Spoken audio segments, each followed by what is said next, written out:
We have a major update as Neemias Queta has the team option possibly expiring by the end of the week, but with the Celtics wanting to bring him back and it becoming more increasingly likely, Neemias Queta most likely will be staying with this squad in pursuit for Banner 19. And we're going to be diving in, looking at, is this good for the Boston Celtics, and could Neemias Queta kind of break out and earn himself a roster spot with this team next year?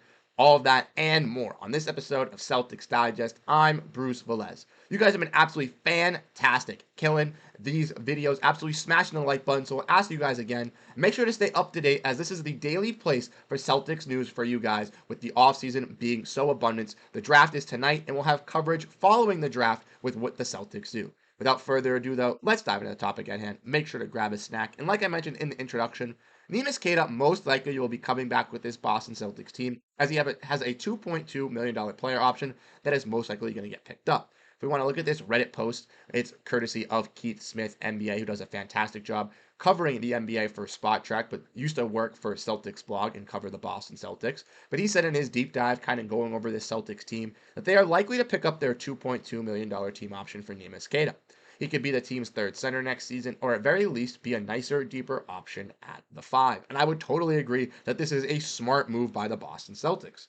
Celtics fans like myself, or if you've been a fan of the channel for a while now, you know how happy I am that the Celtics brought Neemias Queta in as a two-way guy, also got him as a standardized contract, making him the first Portuguese-born player to get a standardized contract, and also just the ability for him to get that nice development time with the main Celtics. I honestly have been talking about him as the replacement for Rob Williams for a long time. I think he can be a high energy rebounder. I think he can be a nice vertical lob threat. I think he can be a great rim protector. There are some intricacies that he does have to work on the defensive side. His lateral quickness isn't the greatest, so he's not the best offensively, and he's not going to be, the best playing on the pick and roll. He's going to get abused in there. He's not the greatest off his switches, and he tends to foul a little bit early on in that as well. But ultimately, if he can be a big-time paint protector, and have this whole entire offseason to kind of work with bigs like Al Horford, Kristaps Porziņģis, possibly the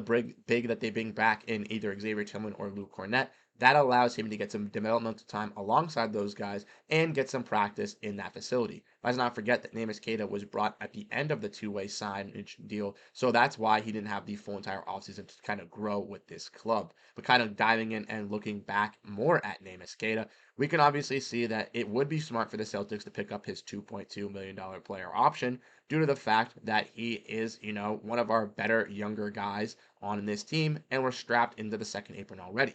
With the Celtics already having all their guys locked up long term, Jayson Tatum getting his extension this offseason, Derrick White seemingly hopefully going to get his as well. This team is going to be straddled to the cap and going to be stuck in the second apron, only allowing them to either get people in the draft like this tonight or possibly in free agency where they could sign some veteran minimum guys. So having a younger piece, a piece that we already have had that we've seen show some bright spots in development, already working with this team, that is absolutely fantastic. If we want to dive in and look at Neemias Queta, or excuse me, we can see that he's averaged 5.5 points and 4.4 rebounds per game for the Boston Celtics on almost a block. He averaged 64% shooting from the field, and his three-point percentage was obviously zero because he didn't attempt any. He's a 7-foot center who can be pretty solid as well. His defensive box plus minus was 1.1.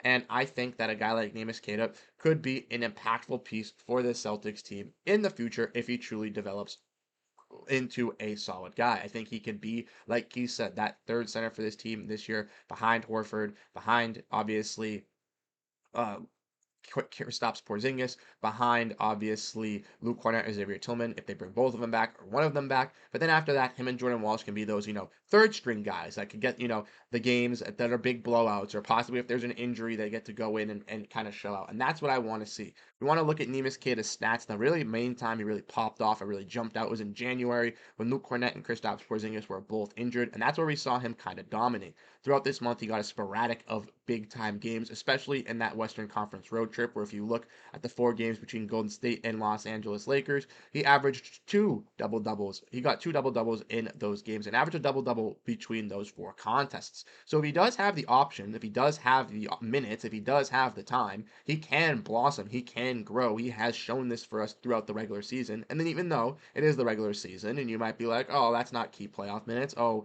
he's not going to be an impactful piece. That's fine because he's 24 years old. He was a runner-up for a G League MVP, and he can continue to develop with this squad. Especially with O'Shea Brissett already declining his player option and leaving, that leaves another spot in the front court space for a guy like Neemias Queta to be able to grow, possibly develop, possibly even just get that opportunity to kind of shine. I don't necessarily know if he'll be available to play in the summer league. I do not believe he'll be able to, but with this G League squad, I don't see him being on another two-way either. I see him being on a standardized deal, but like we saw with Jordan Walsh being on a standardized deal, he got sent down a couple of times to that main Celtics team to go play. So that's something that we could easily see happen with a guy in Neemias Queta as well, as he is still young and the Celtics still want to push for that championship. They're going to want to, play their main guys, play their top guys. So during the playoffs, I could see it, but during the regular season, I would not be shocked to see Neemias Queta get some minutes as a third big or possibly used in some rotations, despite on what the opponent has. If the opponent has a solid big man that's going to be a solid rim protector and, we need another vertical lob threat to match, you might see a guy like Neemias Queta get that call and get that jump depending on what big man they do decide to bring back. If they bring back Tillman's not necessarily known for that. So having a guy like Queta to be out there and have to be that facilitator and to be that rim protector if Porziņģis is hurt or if Porziņģis needs a break, that is something that I would love to see. And someone that I think that can truly develop and be that, second center for the Boston Celtics. But let me know what you guys think down below in the comment section. How do you guys feel about Neemias Queta? Because I know he's a little bit of a controversial topic. Some people are all in. Some people are really, really diehards, including myself, that believe that he could turn to be, if it's on the Boston Celtics or not, an impactful big in the NBA. He has the tools to do so. Or there's some people that, similarly think that because he struggled in the regular season, he's not going to be able to develop, he's not going to be able to pan out, and he's not going to be able to ball. Let me know how you guys feel down below in the comment section. But as you guys know, before we head out, we have to get to the comment of the day. So drop down your comments down below how you guys feel about this Boston Celtics team, and you could be featured for the comment of the day. But today's is shout out to our boy over here. I can't read. Aren't Adam 2009. I'm sorry if I mispronounced your name, but he said Marcus Smart was always loved in Boston. It was hard to see him go. In our latest video, we kind of broke down Kendrick Perkins clapping back at the Celtics, calling Scalabrine a coward, and we also talked about Smart congratulating the Celtics. And I agree. I love Marcus Smart. Was my favorite Boston Celtic. Did everything for the city. And even though some Celtics fans are, oh, we won because we didn't have Marcus Smart, yada yada yada. Yes, it was smart to make those trades. Don't get me wrong. Getting a guy like Jrue Holiday and Kristaps Porziņģis definitely elevated us. But seeing a guy like Marcus leave after and we win right away, basically he's a similar Jrue Holiday type-esque role player. Kind of tough to see, but you know what I mean. Marcus will get his opportunities, and Marcus Smart's name has been in the trade rumors the last couple of weeks, so who knows? He could be on to a new team. He could be fighting for that championship soon, regardless if it's with the Grizzlies or with another franchise. But wishing nothing but the best for Marcus. Let me know what you guys think down below in the comment section. Once again, we'll have a bunch of stuff coming out to you. Weekly live streams. If you missed that yesterday, check it out. But those are going to be starting up. Also going to be doing videos coming out revolving around the draft and free agency through the next couple of days. So if you want to make sure you stay up to date on everything revolving around the Celtics team, hit that like button, hit the subscribe button, check out the recent videos if you missed any of the topics that you would like to check out. Once again, I'm Bruce Veliz. We'll have draft coverage coming out regardless of the Celtics make a trade, make a selection, whatever. We'll have some coverage coming out tonight for you guys. So I got you.